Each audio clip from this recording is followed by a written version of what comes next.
Hello, my name is Leo. Today we're going to talk about if statement and while and for loop.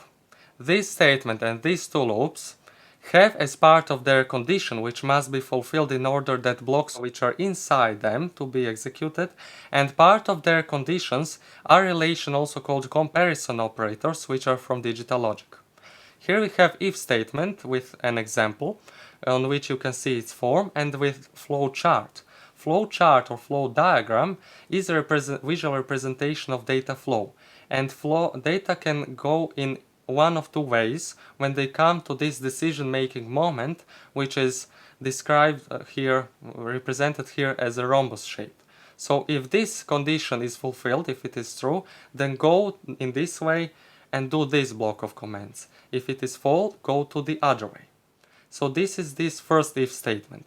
If it is false, then go to this other decision making moment, go to elif. If it is true, go here, and if it is false, go here and go to else statement if there is one. And now the program ends. Here we have an example and three tests, so three checks which are here to check if this program works and for you to see how if statement works. First we have input x number is equal to -1. Here we have if -1 is greater than or equal to 4, it is not. Then these blocks of commands inside if statement is not executed, go to elif.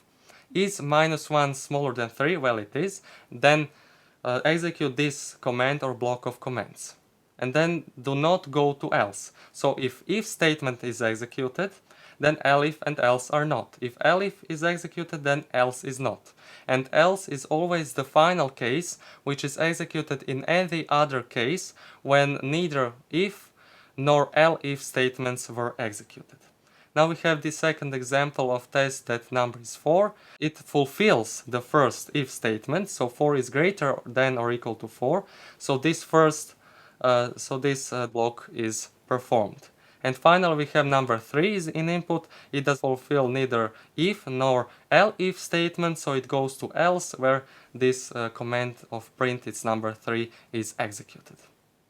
While and for loops can have very similar forms, and also you will see for loop it has a very similar, almost the same flow chart, because both of them are repeatedly executed each time when their condition is fulfilled, so when their condition is true. And while loop is more applied when we have some more complex, generally some condition which has to be fulfilled in order for some data block to be executed. Here we have an example of while loop.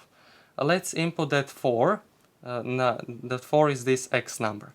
So this 4 has to fulfill this whole big and long condition, and this condition is actually or. So this or this has to be true in order for condition to be true. And program goes from left to right. If we have this first condition inside the whole or while loop condition, this end condition, both of these things in end condition have to be true in order that end condition inside of this big or condition is true.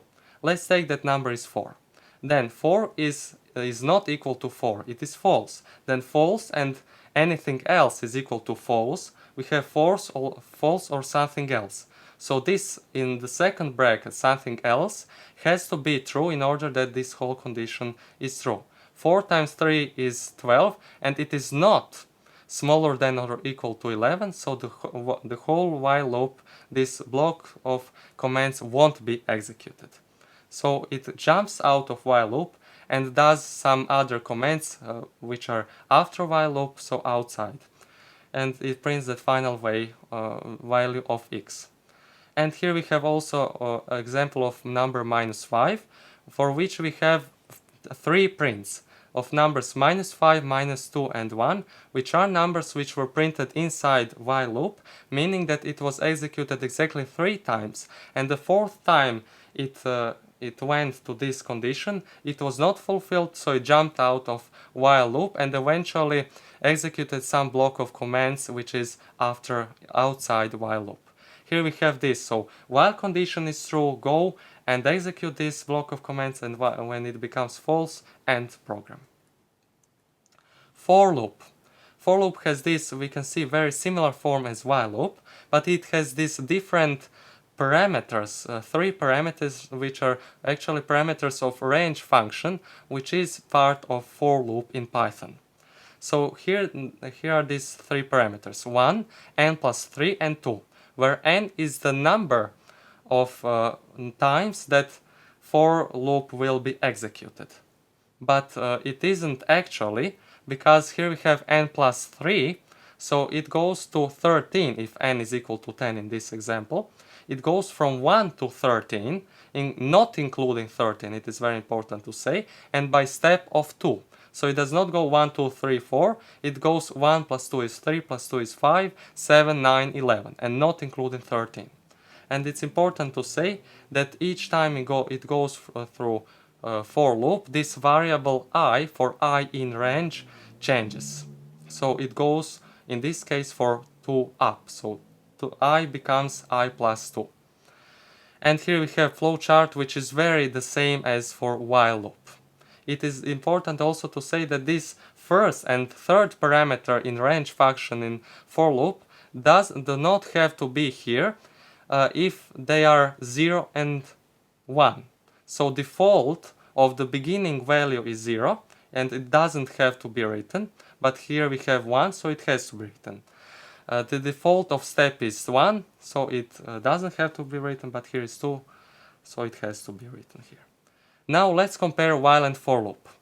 Here are very simple examples, and we can say that the only difference between them, they have the same inputs, the same conditions, but the only difference is between forms of their conditions. So in for, we have this I variable, which changes throughout for loop, and is initialized at the initial value of 0. As we can see, here is the only one parameter range function, so beginning value is default 0.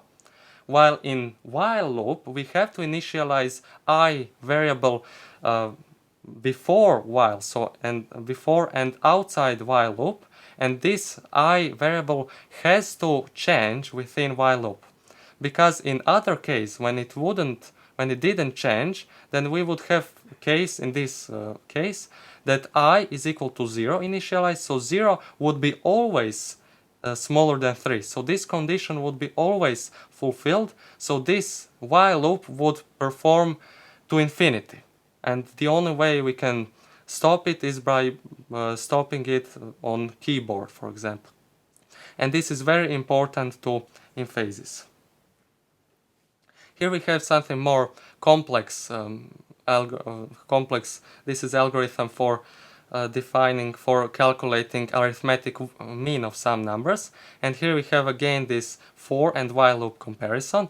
And again, the only difference is in the representation in the form of their conditions.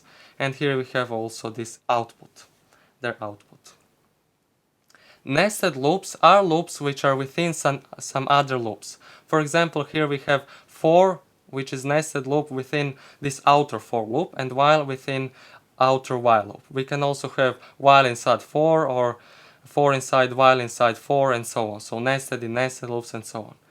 And first loop, which is beginning to be executed is this outer one. So if we have for I in range of 4, it will go for I 0, 1, 2, 3, not including 4. And for each I, there is also nested for j in range of 2. It is very important that this letter in this nested loop is always different from the outer for or while loop. So this can be any other letter, for example j, or any word. And this j goes from 0 to 2, so it has values of 0 and 1. So for I is equal to 0, it goes 0, 1. For I is equal to 1, it goes j is 0, 1, and so on. We have the same case for while loop, but here is very important to say that variables which are used in while loops have to be initialized before them and outside them. So this first one, which is outer, has initialized I variable before it and in the beginning of this program, but this second one has also before it, but inside this outer one, so not at the beginning.